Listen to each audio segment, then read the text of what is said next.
A bitterly divided America watching tonight as a new Supreme Court justice is sworn in, and the President Trump, threw gasoline on the fire. I would like to begin tonight's proceeding differently than perhaps any other event of such magnitude. On behalf of our nation, I want to apologize to Brett and the entire Kavanaugh family for the terrible pain and suffering you have been forced to endure.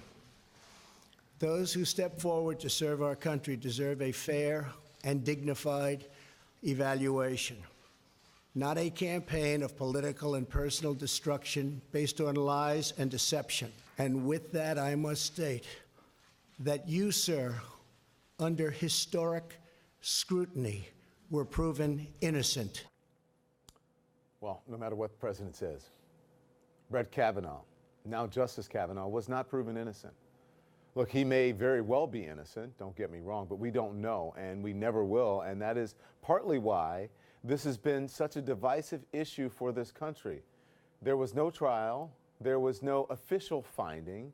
The results of the FBI investigation remained secret, though we do know there were other potential witnesses the FBI never talked to. So no, Justice Kavanaugh was not proven innocent. This whole thing was political, and it was designed to get exactly the result we saw tonight. Another conservative justice on the Supreme Court. Justice Kavanaugh's nomination was confirmed by one of the slimmest margins ever, 50 to 48, almost entirely along party lines. And Americans were very much at odds about his nomination, with protests all across the country. So this is a time when you might expect a president to call for us to be put aside our differences, to call for unity.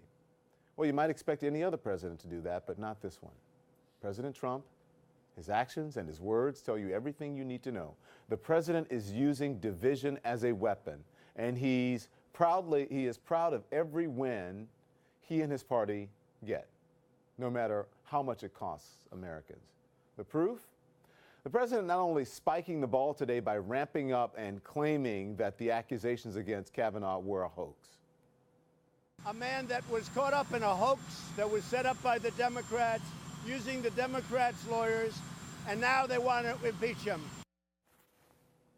The fact is, Christine Blasey Ford contacted her Congresswoman Anna Eshoo when Kavanaugh's name appeared on the short list to replace Justice Anthony Kennedy before President Trump nominated him. And remember, this is the president who, day after day, calling Professor Ford credible, mocked her at length in front of a cheering crowd at a campaign rally.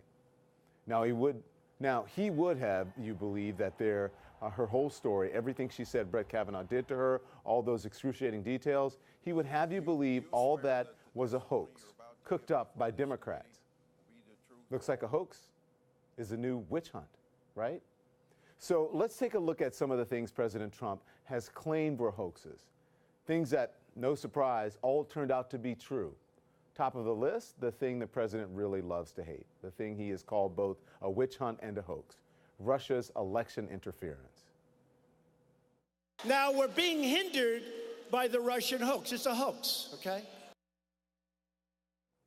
And he tweeted about it too, calling Russia's interference a big hoax.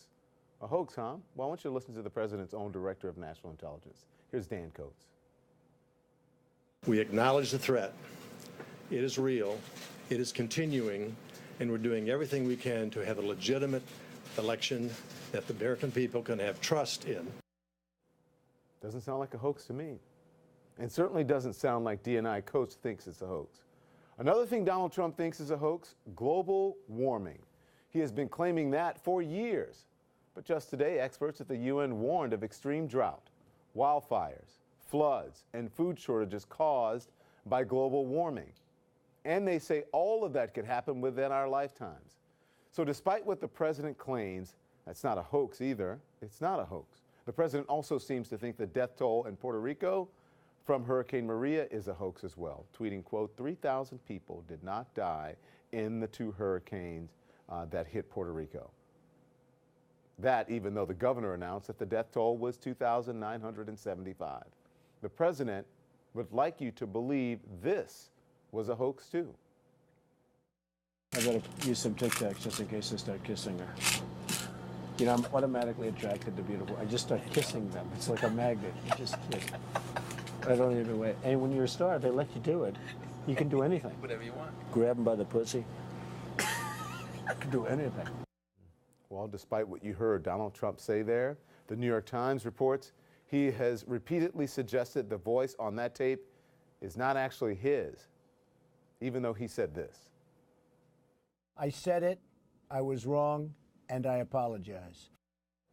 And we all remember what President Trump said. This was back in April when he was asked whether he knew about that $130,000 payment to Silent Stormy Daniels, who I'm going to talk to in just a moment, by the way. Watch this. President, did you know about the $130,000 payment to Stormy Daniels? Then why did Michael Cohen make it if there was no truth or allegation? Well, you have to ask Michael Cohen. Michael's my attorney, and you'll have to ask Michael. Do you know where he got the money to make that payment? No, I don't know. Well, we all know that's not true.